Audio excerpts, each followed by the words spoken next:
no? Yung 86 party list organizations that you flagged, no? Ano exactly yung kanilang reason for being flagged by Kontradaya again? Anim yung dahilan. Una, sila ay bahagi ng political dynasty, o kung hindi man bahagi ng political dynasty, sila ay may koneksyon sa malalaking negosyo. Ikatlo, posibleng may koneksyon sila sa pulis at militar. Ikaapat, posibleng may mga pending na corruption cases yung ilang mga party list nominee nila. Kahit na pending pa lang ang mga ito, syempre pag usapin ng plunder, dapat alam ng publiko yan. Ikalima, ito yung mga may kaduda-dudang advokasya na hindi talaga malinaw kung saan nanggaling yung kanilang mga ipinaglalaban kasi parang direct opposite ng kanilang track record minsan yung lumalabas. At ika-anim, ito yung mga limitado o halos walang impormasyon, which is ironic kasi kung tatakbo ka sa halalan, dapat pinapakilala mo yung sarili mo sa buong mundo eh. Pero may mga kaso na may mga ilang party list group na hindi na nagpapakilala for various reasons. Okay. Dito sa 86 na finalag ninyo, ilan dito yung may koneksyon o itinayo ng isang political dynasty? 40.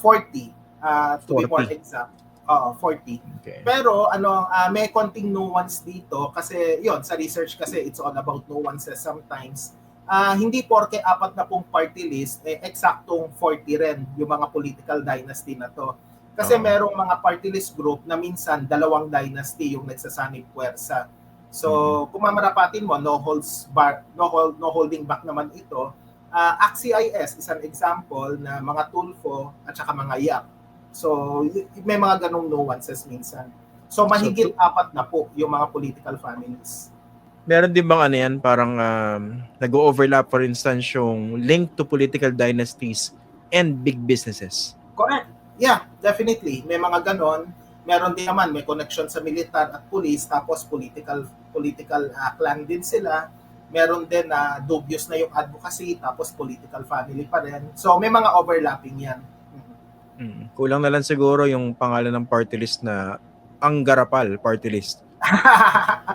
Actually, yun na lang yung kulang eh. Pero alam mo yung common na tema, kung pangalan at pangalan lang yun na pag-uusapan natin, papatulad ko na yung pagiging smart, yung mga smart alecky remarks na yan, which is good. Kasi pag kami usong telenovela, asahan mo magiging pangalan niya ng party list. Dati, probinsyano. Hanggang ngayon, meron pa rin, halo-halo. Tapos ngayon, yung mga Batang Quiapo, etc. So, kumbaga, yung mga ganong tema, nakikita mo eh. At saka kahit yung pangalan ng sikat na pharmacy, nandyan din.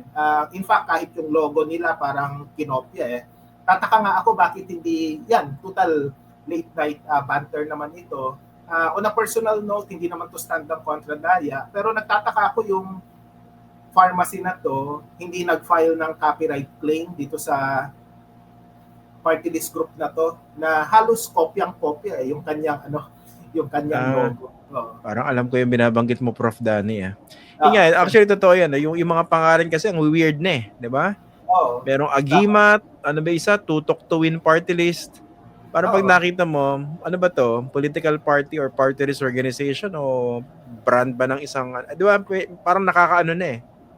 Minsan akala mo variety show ba to? Tapos yung mga endorser, mga artista, di ba? Kaya minsan magtataka ka bakit ganon.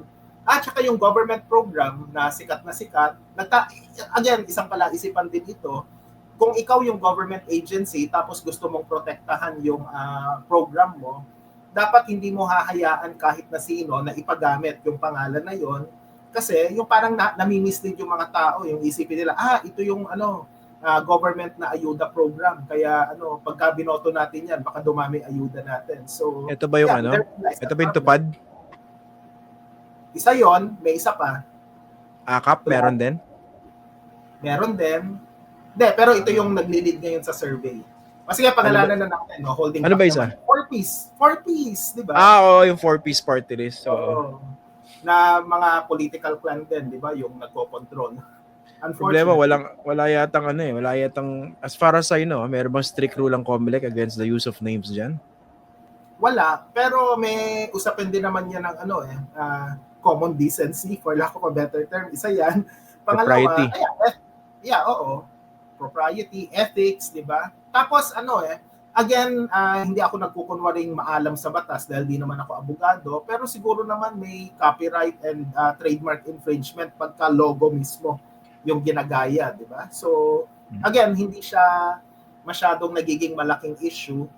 Siguro, ako, I'm just speculating, kung halimbawa, kung ako yung pharmacy na akin talaga yung copyright dun sa logo na yon, baka magdalawang isip ako, lalo na pag nanalo ito, kasi baka balikan yung aking negosyo. So minsan pinoprotektahan din ng mga negosyante yung kanilang interest, kaya tahimik na lang sila. Posibleng may ganon. Of course, I'm just speculating.